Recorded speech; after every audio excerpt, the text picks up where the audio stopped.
Всю важность подготовки к посевной горожанам не понять. У них свои хлопоты и проблемы. Одна из таких – это уборка мусора.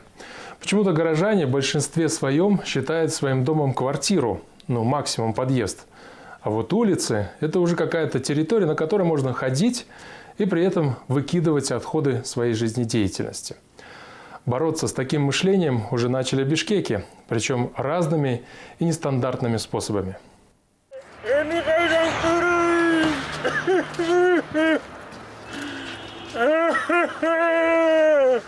Зрители этой постановки вместо театра были приглашены в автобус ритуальных услуг, а вместо спектакля наблюдали похороны.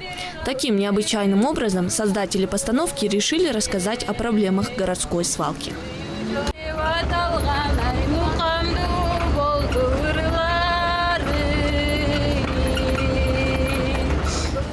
С помощью традиционного похоронного плача «Кушок» актриса рассказывала истории многих людей, доведенных жизненными обстоятельствами до свалки. Чтобы создать прообраз усопшего, творческая группа провела долгое время с обитателями городской свалки и близлежащих территорий. У каждого из них был свой путь сюда. Суть перформанса в том, что все, люди, зрители, в том числе и актеры, они испытывают все вот эти чувства, все... ставятся в те условия, в которых происходит это действие. То есть им нужно через это пройти, то есть почувствовать этот запах. Он здесь далеко неприятный, скажем. Походить здесь, посмотреть, какие здесь осколки, что здесь валяется, увидеть этих людей, увидеть эти птиц. Целых 27 гектаров городской свалки находятся всего в 10 километрах от Бишкека. То, что столичная свалка не соответствует санитарным нормам, уже ни для кого не новость. Полигон построили более 20 лет назад, еще в советское время. Охранная зона от жилых должно быть 500 метров от полигона, понимаете? Да. Там должно быть 250-300 метров от газопровода. Оно ничего не соблюдается. И не соблюдается из-за того, что, например, не из-за того, что, например, Тазалык так делает, а не соблюдается из-за того, что уже время, уже больше 20 лет, уже больше 26 лет после того, как должна была быть закрыта свалка, она все равно эксплуатируется, понимаете?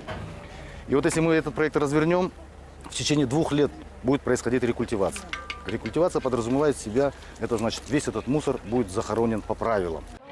Пока чиновники ищут инвесторов для рекультивации старой и постройки новой свалки, нынешний полигон лишь растет в размерах и обрастает новостройками.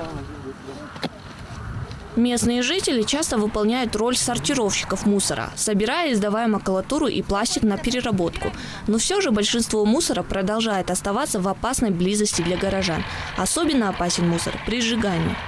3 дня оттуда идет дым. Невозможный запах. Дым идет на школу. Джамиля вернулась в родной город после учебы за рубежом и начала волонтерский проект по борьбе со стойкими органическими загрязнителями, в частности с пластиком, ставшим частью городского ландшафта. Когда приезжаешь к нам, то это бросается не просто в глаза, вот этот мусор, везде разбросанный, но это даже чувствуется осязательно. Очень тяжелый воздух. Вот даже если подняться немножко наверх, там где-то Аларча, уже видно граница, четкая граница, где Бишкек, и над Бишкеком вот этот смог висит.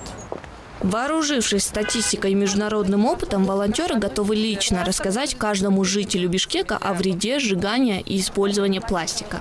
Вы согласны, что много пластика стало, да? Слишком много. Везде пластик. Летает везде, на деревьях прилипает.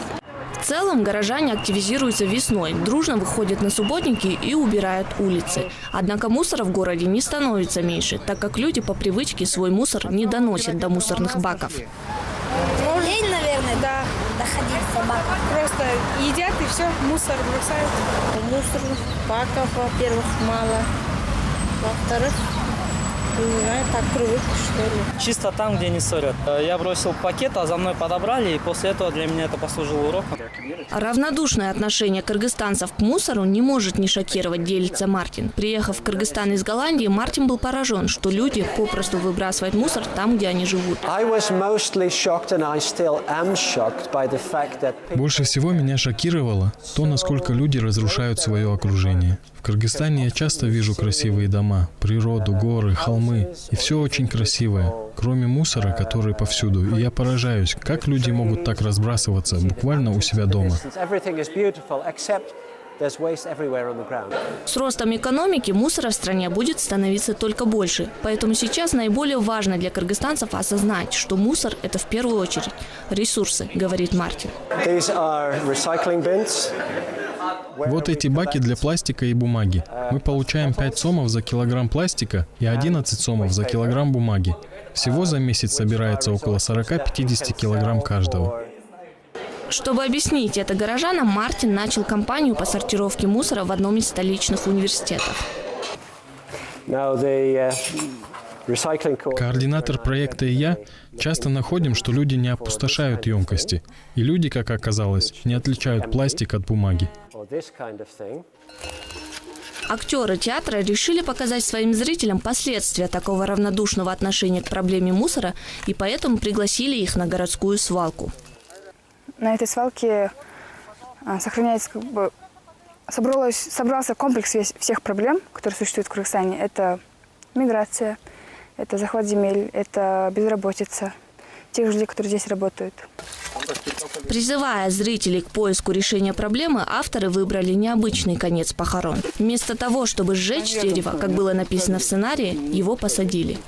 Создатели спектакля посадили единственное дерево на свалке, веря, что даже здесь, на горе мусора, может вырасти что-то живое.